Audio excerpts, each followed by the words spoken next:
स्वर्गीय महान पिता, धन्यवाद देते हैं आज के सुंदर वचन के लिए। परमेश्वर जो आपने हमारे जीवन में दिया, उन्हें दिया आज का वचन खुदावन हर एक के जीवन में कार्य करे, हर एक को बड़ी बरकत दे। प्रभु आशीष कर, यीशु नाम से मांगते, आमीन।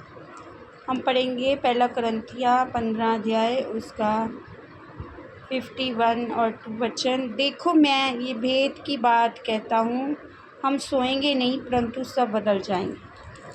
यानी कि हम आत्मा में, जो लोग मसीह में होकर मरते हैं, कभी मरेंगे नहीं, वो आत्मा में बदल जाएंगे जब यीशु मसीह आएंगे।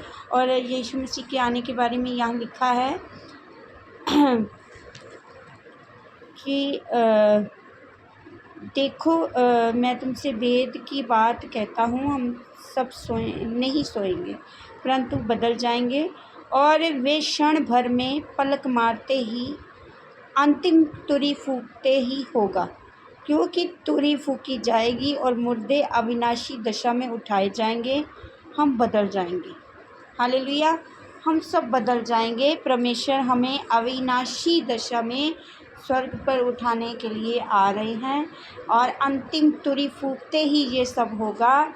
और यहाँ एक वचन और पढ़ते हैं, फिलिप्पियों उसका 3:11 में पौलुस कहता है, मैं किसी भी रीति से मरे हुओं में से जी उठने के पद पर पहुँचूं। और पौलुस यहाँ कह रहा है कि मैं हर हाल में जी उठने की दशा तक पहुँचना चाहता हूँ। और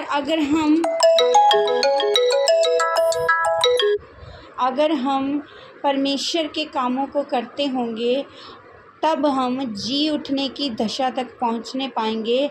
अविनाशी शरीर में होकर परमेश्वर, जब आखिरी तुरही परमेश्वर के आने के फूंकी जाएगी, तब हम बदल जाएंगे।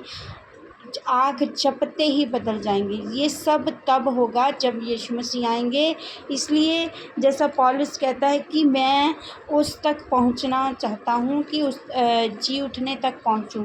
और इसलिए भाई और बहनों, हमें भी प्रभु के जी उठने तक पहुंचना है।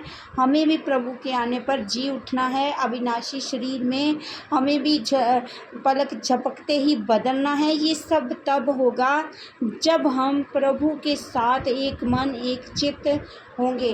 परमेश्वर के राज्य के लिए हमने कुछ किया होगा। अगर हमने काम किए होंगे प्रभु के, अगर हम सेवा में ईमानदार होंगे।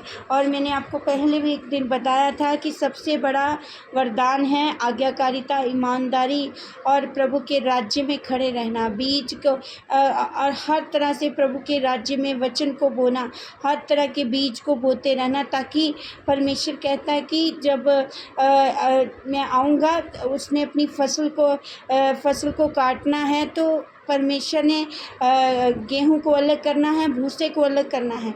तो अगर हमने बोया ही नहीं होगा तो परमेश्वर क्या काटेंगे, क्या हम देंगे परमेश्वर को। इसलिए भाई और बहनों, जैसे पौलुस कहता है कि मैं मुर्दे जिलाए जाएंगे, उस तक पहुंचना चाहता हूं। इसलिए आखिरी तुरही जब फूंकी जाएगी, तब सभी अविनाशी शरीर में पलक झपकते ही बदल जाएंगे। हम भी उस समय तक पहुँचे। हम भी प्रभु यीशु के साथ आसमान में बादलों में उठाए जाएं। इसलिए हमें समर्पण करना होगा, अपना जीवन प्रभु के कामों में लगाना होगा, प्रभु में लगाना होगा, और प्रभु में ही बने रहना होगा हर परिस्थिति में, हर हाल में।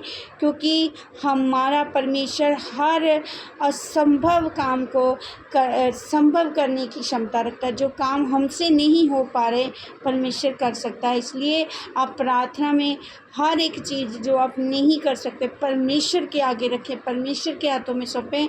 परमेश्वर जब आप आएँ, जब आखिरी तुरही फूंकी जाए, तो मैं भी इस अविनाशी शरीर के साथ पलक झपकते ही मुर्दों में से जिलाया जाऊं और उठाया जाऊं। और ये सब होगा। परमेश्वर आपको लेके जाएंगे। परमेश्वर ने आपके लिए स्वर्ग राज्य में जगह रखी है। इसलिए हमें तैयार होना इन सब कामों के लिए।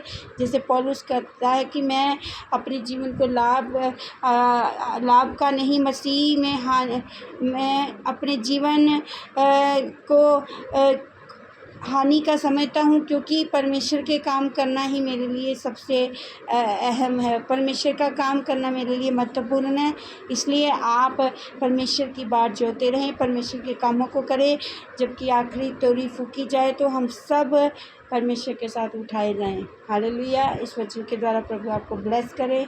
आमीन। सबको जय मसीह की।